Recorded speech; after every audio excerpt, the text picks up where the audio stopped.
Bonjour chers téléspectateurs. Aujourd'hui dans Personnalité, nous recevons pour vous Monsieur Christian Roméo, connu sous le nom de El Maestro, animateur de télévision et radio, entrepreneur et communicateur. Pour vous dans Personnalité avec Rosaline Dalla. Bonjour Christian Roméo, bienvenue dans notre émission Personnalité. Bonjour Rosalie, c'est un plaisir de me retrouver sur ton magnifique plateau. Merci de m'avoir invité. Ça nous fait vraiment plaisir. C'est pas facile de recevoir un autre animateur, hein. Parlez-nous un tout petit peu de vous, Monsieur El Maestro, connu, bon, vous connaissez souvent sous le nom de El Maestro. Parlez-nous un tout petit peu de vous. Voilà, je suis Christian Robello, UJ. Je suis évidemment ce petit nom de El Maestro m'a été donné au moment où j'ai commencé véritablement à exceller dans le monde de la présentation d'événements.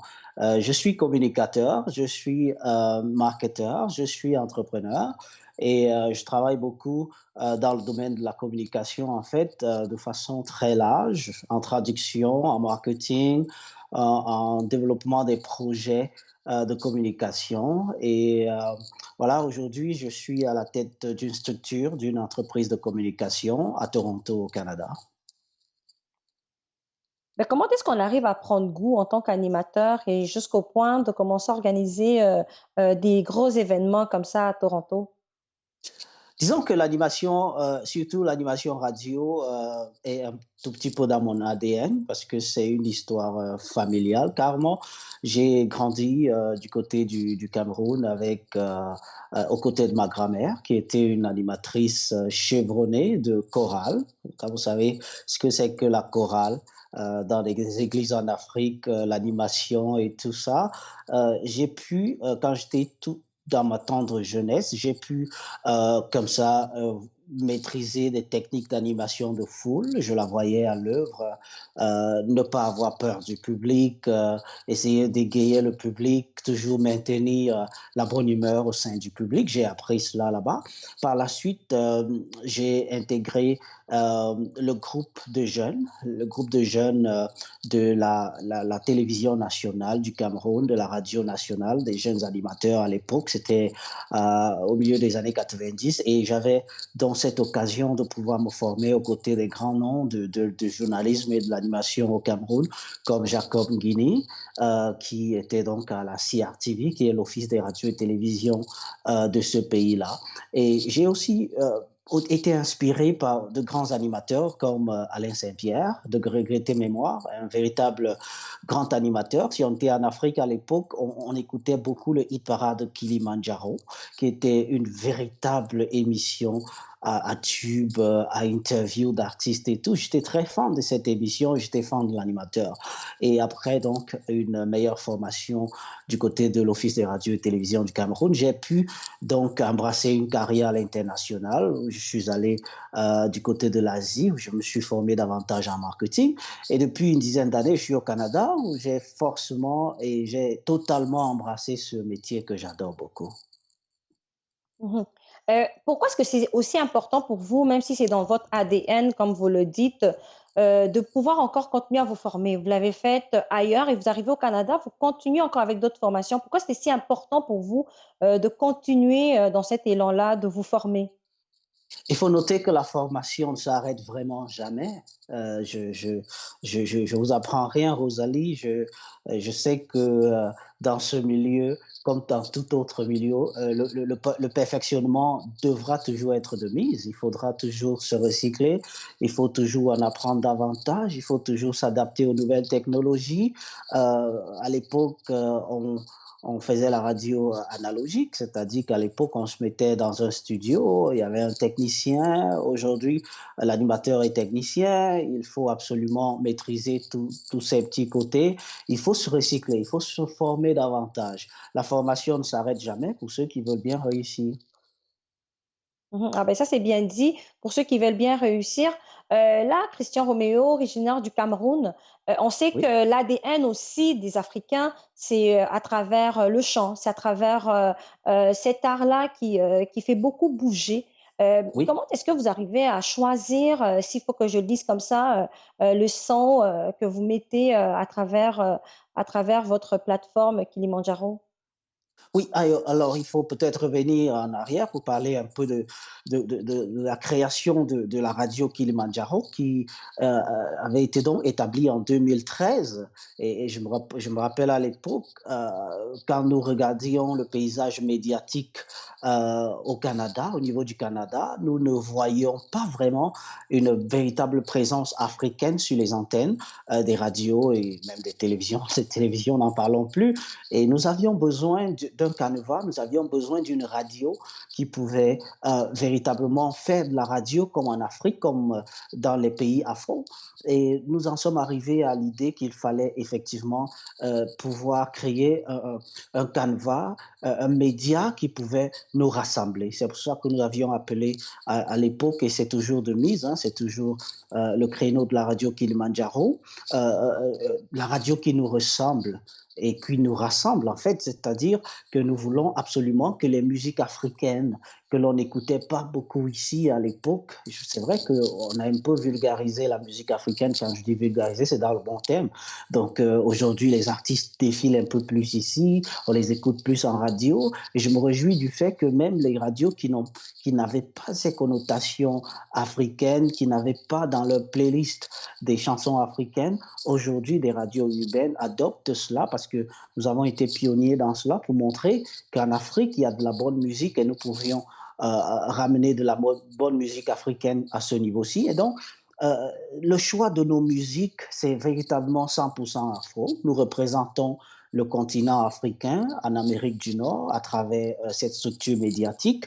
Nous passons, n'est-ce pas, cette ferveur musicale du Congo, du Cameroun, du Kenya, un peu partout du continent et de la Guadeloupe, des autres pays afro, ici en Amérique du Nord. Et donc nous choisissons ces tubes-là en fonction de cet héritage culturel que nous voulons partager et pour pouvoir contribuer davantage au Canada plus diversifié, en fait. Oui, c'est ça.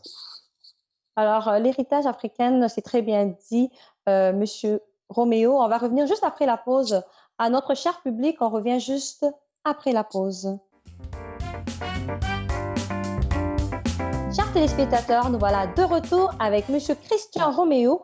Monsieur Christian Roméo, tantôt vous nous parlez de cet héritage africain qui pour vous était très important, hein, ce patrimoine que vous avez tenu à pouvoir ramener ici au Canada.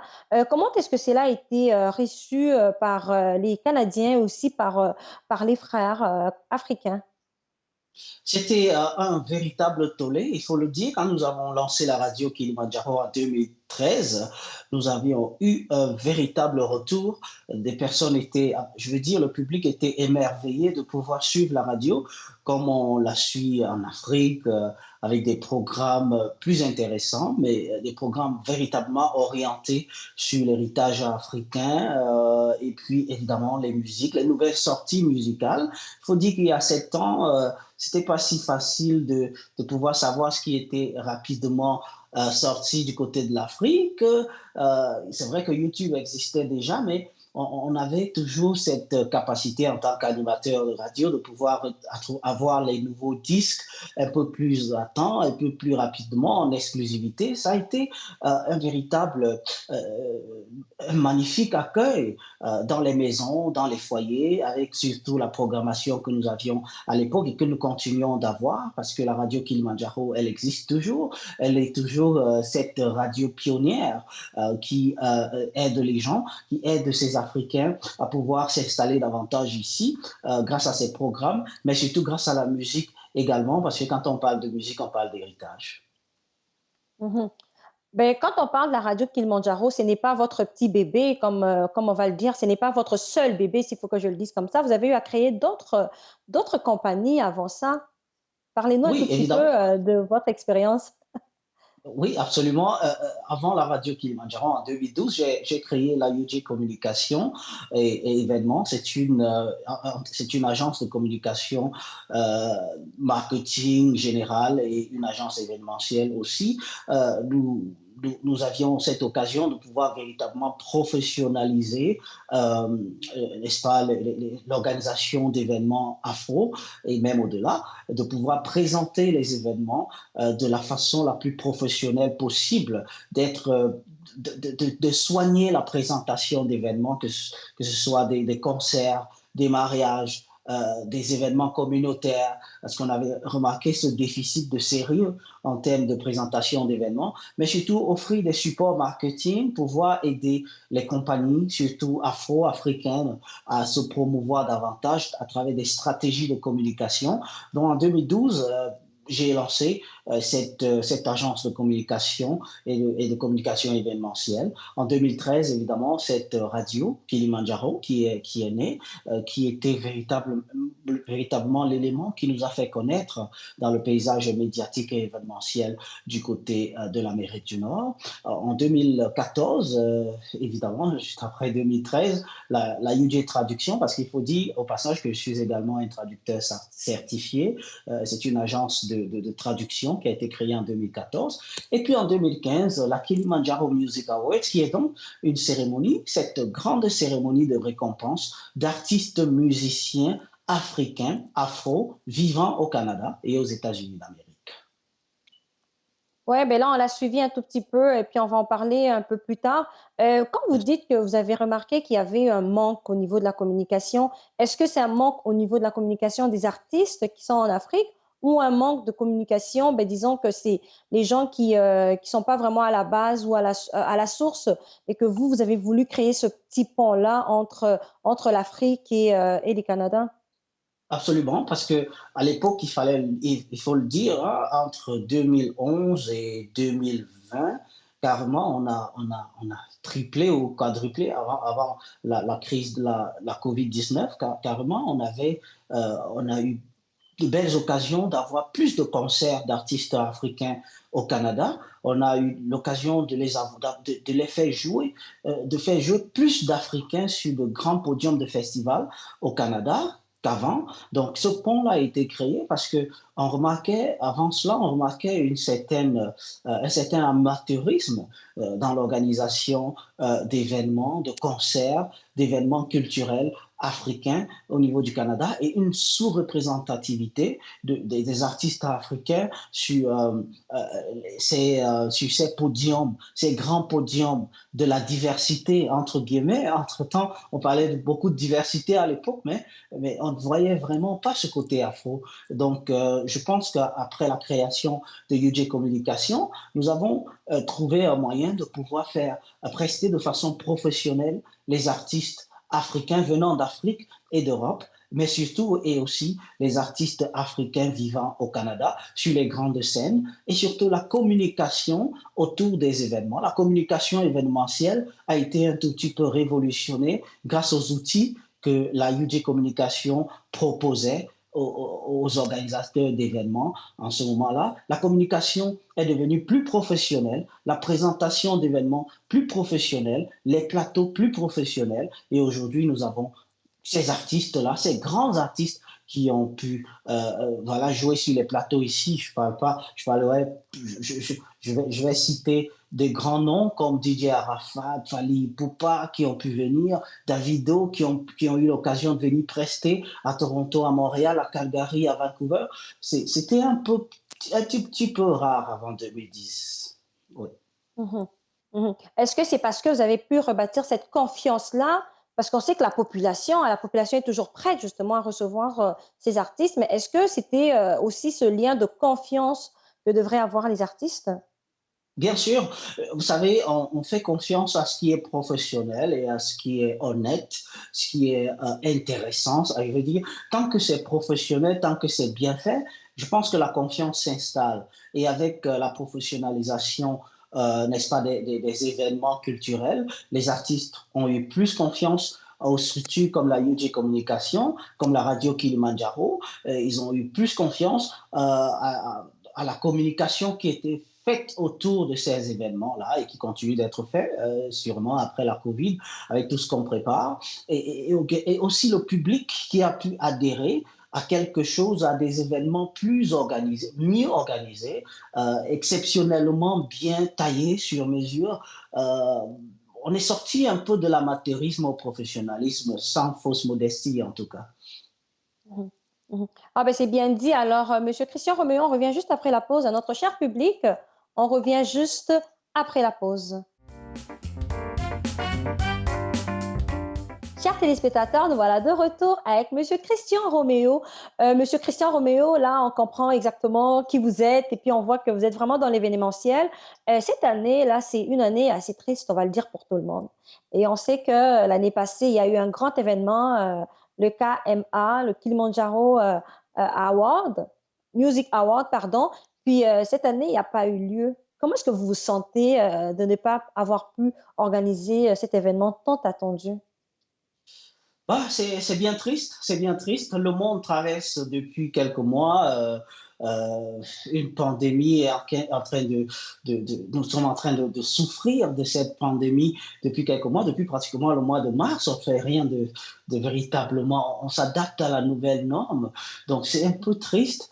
Mais l'essentiel pour nous également, c'est que notre public, les artistes qui prestent et tous ceux qui nous font confiance, nos partenaires, que tout le monde soit en santé, que tout le monde puisse éviter voilà, de propager ce virus. Nous n'avions pas de choix cette année que de renvoyer l'événement de cette année à 2021. C'est avec le cœur lourd que nous l'avons fait, mais nous n'avions pas de choix, en tout cas, parce qu'il fallait protéger notre public, protéger ceux qui nous font confiance depuis 2015. Ça devait être la 5e édition des Kilimanjaro Music Awards, la plus grande cérémonie de récompense d'artistes musiciens vivant en Amérique du Nord, d'artistes musiciens afro, il faut le préciser, vivant en Amérique du Nord, sur le territoire nord-américain, surtout au Canada. Et depuis 2015, donc, nous primons ces artistes-là. C'était un événement qui devait être cette année à sa 5e édition. Nous devions voilà, marquer un grand point, un grand coup cette année avec cet événement. Mais malheureusement, je pense que tout le monde sait ce qui se passe. On est tous victimes de cette terrible pandémie et nous espérons pouvoir en sortir bientôt. Donc, ça n'a pas été de gaieté de cœur, ça a été une décision difficile, mais plus que nécessaire. Mhm. Ben là, dans le coulisses, j'ai quand même eu un petit, ben, on m'a dit, hein, je vais le dire comme ça, que c'était quand même un grand artiste que vous avez pensé, à qui vous avez pensé cette année. Je sais pas si vous allez le dévoiler ou vous allez garder ça en secret pour l'année prochaine. Est-ce que c'est la même personne que vous comptiez réinviter pour l'année prochaine? Bien sûr, en tout cas, le plateau des Kilimanjaro Music Awards est tellement prestigieux que nous allons toujours chercher les meilleurs pour notre plateau. L'année dernière, en 2019, nous avions eu cette belle occasion d'avoir cette étoile très, très filante de la musique africaine actuellement, Kérosène, qui avait fait un véritable tollé du côté de Toronto. Ça avait été le plus grand événement de l'année de ce côté-ci et il avait véritablement mis le show, comme on dit. C'est un artiste au grand calibre. Cette année, nous étions déjà en planification, en négociation au mois de février, mars, avril, avec la grande star, la méga star, Fali Ipupa, qui devait être sur la scène, certainement, des Kilimanjaro Music Awards cette année. Mais malheureusement, avec la pandémie, nous n'avons pas pu conclure cela, mais qu'à cela nous tienne, nous espérons que 2021 sera une meilleure année et qu'on pourra avoir cet artiste qu'on ne présente plus. En tout cas, c'est l'un des meilleurs sur le continent et dans le monde entier. Je pense que c'est le meilleur artiste francophone, en tout cas, d'Afrique de tous les temps. Et nous espérons l'avoir l'année prochaine, en tout cas, pour la 5e édition des Kilimanjaro Music Awards, véritable cérémonie pour tous ceux-là qui travaillent dans l'art musical du côté de l'Amérique du Nord. Ben, nous le souhaitons en tout cas, mais là, en parlant de l'année passée, la salle a été pleine à craquer. Allez un peu avec des chiffres comme ça. Combien de billets avez-vous pu vendre pour recevoir ce public-là que vous avez eu l'année passée? C'est une salle d'environ 1500 personnes, mais nous étions débordés. Nous étions, l'année dernière, nous comptions environ un peu plus de 2000 personnes l'année dernière au Kilimanjaro Music Awards au Toronto Pavilion. Cette année, nous attendions environ 3000 à 3500 personnes. Hein, donc, et c'est ce qu'on attendra pour l'année prochaine, hein, parce qu'on va réaménager évidemment le site pour pouvoir recevoir un peu plus de personnes. Donc, nous sommes déjà à pied d'œuvre pour l'année 2021. Nous ne dormons pas sur nos lauriers. Nous essayons de donner le meilleur de nous-mêmes pour que la prochaine année puisse être un coup double, hein, à 2020 et 2021 réunis sur le même plateau. Alors, l'année passée, 2019, vous avez été désigné parmi les 25 personnalités je peux dire, le plus connu, personnalité publique noire. Comment est-ce que vous vous êtes senti en recevant cette distinction-là? Bien, disons que j'ai été très honoré par Radio-Canada.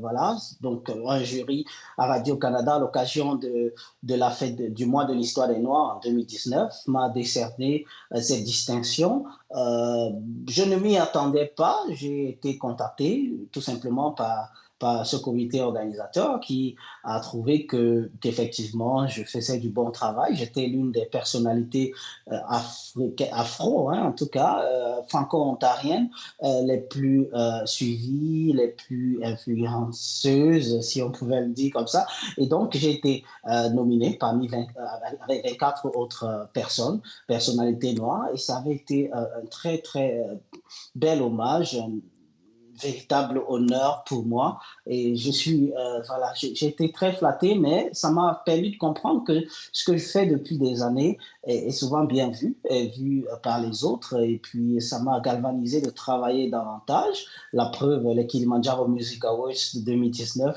étaient les meilleurs et puis voilà, on donne simplement rendez-vous déjà pour l'année prochaine. Ben, j'étais véritablement très honoré par ça. Alors, comme on dit, le travail paye. Alors, Monsieur Christian Roméo, on va aller avec votre mot de la fin. Que Oui. souhaitez-vous que le public puisse retenir de vous aujourd'hui? J'aimerais simplement que le public sache que j'œuvre pour la culture afro en Amérique du Nord, j'œuvre pour le professionnalisme dans l'événementiel afro en Amérique du Nord. Euh, la profession, en tout cas le professionnalisme n'est-ce pas, mon leitmotiv. J'aime quand c'est beau, j'aime quand c'est bien fait, j'aime quand c'est fait par des professionnels, j'aime quand on associe ceux qui doivent faire des événements. Je suis un peu contre l'amateurisme, mais je suis quelqu'un qui travaille beaucoup et je remercie mes équipes parce que de toute façon, je suis la personne publique, je suis la personne qu'on voit, mais pour dire vrai, hein, pour être plus honnête, j'ai des équipes magnifiques derrière moi, que ce soit à la radio, à la télévision, que ce soit à l'événement, que ce soit à la UJ Communication, à l'agence de communication. Ils sont nombreux à travailler avec moi. Je voudrais simplement qu'on retienne que je suis tête de file d'une génération qui veut, je fais aussi partie donc de cette génération d'afro, de personnes africaines du monde afro qui veut que les choses se professionnalisent ici. Et je veux que nous, Africains, Afro, participions davantage et que nous soyons bien reconnus au niveau de la diversité culturelle africaine. Alors, c'est très bien dit. Merci beaucoup, Monsieur Christian Roméo, pour votre temps. À notre cher public, on se voit le jeudi prochain avec une nouvelle personnalité. Au revoir.